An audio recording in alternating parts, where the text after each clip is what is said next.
আসসালামু আলাইকুম রহমতুল্লাহি ওয়া বারাকাতুহু। হোমিও ঔষধ অ্যাকোনাইট নেফেলাস, এটি শীতকাতর রোগীদের জন্য ব্যবহৃত হয়। এই ঔষধের রোগীরা সাধারণত শীতকাতর হয়। এটি হচ্ছে একটি উদ্ভিজ, এর ধাতু প্রকৃতি এবং প্রবণতা হচ্ছে স্নায়বিক ভীতু, জ্বর, সর্দি, ক্ষুদ্রাময় ইত্যাদি। এর মানসিক লক্ষণ হচ্ছে মৃত্যু বা অস্থিরতা, ভয়, বিভীষিকা থেকে এই রোগের সৃষ্টি।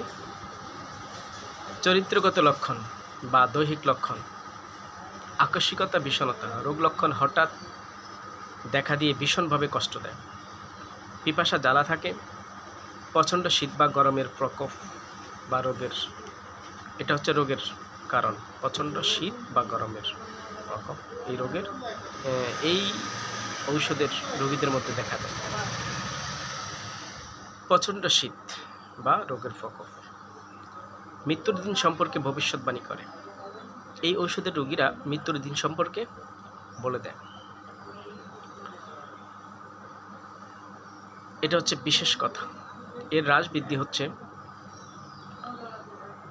মুক্ত বাতাস, বিশ্রামে এই ওষুধের হ্রাস, এবং এই ওষুধের বৃদ্ধি হচ্ছে রাত্রে গান বাজনায়, ধূমপানে।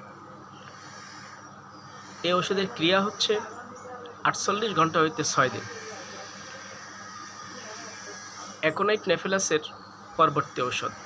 অ্যাকোনাইট নেফেলাসের পরে যে ওষুধটি সবচেয়ে ভালো কাজ করে, এর মধ্যে অন্যতম 3টা ওষুধ হচ্ছে আর্সেনিক, বেলেডোনা এবং রাস্টক্স। অ্যাকোনাইট ওষুধ ব্যবহারের পরে আর্সেনিক, বেলেডোনা, রাস্টক্স এই 3টে ওষুধ লক্ষণ অনুসারে পর্যায়ক্রমে আসে। আমরা আজকে আলোচনা করেছি অ্যাকোনাইট নেফেলাস। পরবর্তীতে আমাদের আলোচনা থাকবে অ্যান্টিমোনিয়াম কোড। এই ওষুধ সম্পর্কে আমরা পরবর্তীতে আলোচনা করব ইনশাআল্লাহ।